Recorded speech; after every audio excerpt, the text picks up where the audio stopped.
കണ്ണൂർ വിമാനത്താവളത്തിലെ കരാറുകൾ നൽകാൻ യോഗ്യതാ മാനദണ്ഡങ്ങളും വ്യവസ്ഥകളും അട്ടിമറിച്ചതായ ആരോപണം. ടെക്നിക്കൽ ഇവാലുവേഷൻ കമ്മിറ്റി യോഗ്യതയില്ലെന്ന് കണ്ടെത്തിയ ഏജൻസികൾക്കാണ് ഇളവ് അനുവദിച്ച് കരാർ നൽകിയത്.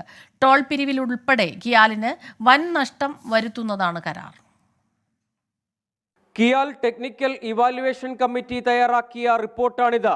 വിമാനത്താവളത്തിൽ പ്രവേശിക്കുന്ന വാഹനങ്ങളുടെ ടോൾ പിരിവ്, parking, baggage wrapping, paid porter service, meet and greet service എന്നിവയുടെ കരാറുകൾ യോഗ്യതാ മാനദണ്ഡങ്ങൾ മറികടന്നു. വിവിധ സർവീസുകളെല്ലാം ഒരുമിച്ച് ഈ ടെൻഡർ ചെയ്തു. 4ലും ചേർത്ത് പ്രതിമാസം 27.50 ലക്ഷം രൂപയാണ് ടെൻഡർ തുക നിശ്ചയിച്ചത്. എന്നാൽ കിയാൽ സ്വന്തമായി ടോൾ പിരിവ് നടത്തിയപ്പോൾ മാത്രം 25 ലക്ഷം രൂപ വരെ പ്രതിമാസ വരുമാനം ലഭിച്ചുവെന്നത് കള്ളക്കളി വെളിവാക്കുന്നു. ലീഗൽ അഡ്വൈസറുടെ എതിർപ്പ് മറികടന്ന് യോഗ്യതാ മാനദണ്ഡങ്ങളിൽ മാറ്റം വരുത്താൻ ഇടപെടൽ നടന്നു. 4 സേവനങ്ങൾ ഒറ്റ കരാറായി നേടിയ ഏജൻസി ടോൾ പിരിവ് ഒരു കമ്പനിക്കും മറ്റുള്ളവ വേറൊരു കമ്പനിക്കും ഉപകരാർ നൽകി.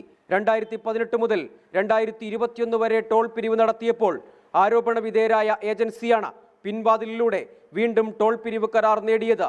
നിർദ്ദേശിച്ച വിഹിതം കിയാലിന് നൽകിയില്ലെന്നായിരുന്നു ഈ ഏജൻസിക്കെതിരായ ആരോപണം. വഴിവിട്ട നിരക്ക് വർധനവിനും കിയാൽ അനുമതി നൽകി. വിമാനത്താവളത്തിൽ പ്രവേശിക്കുന്ന വാഹനങ്ങൾക്ക് ആദ്യ 15 മിനിറ്റ് സൗജന്യ പ്രവേശനമെന്നത് എടുത്തുകളഞ്ഞു.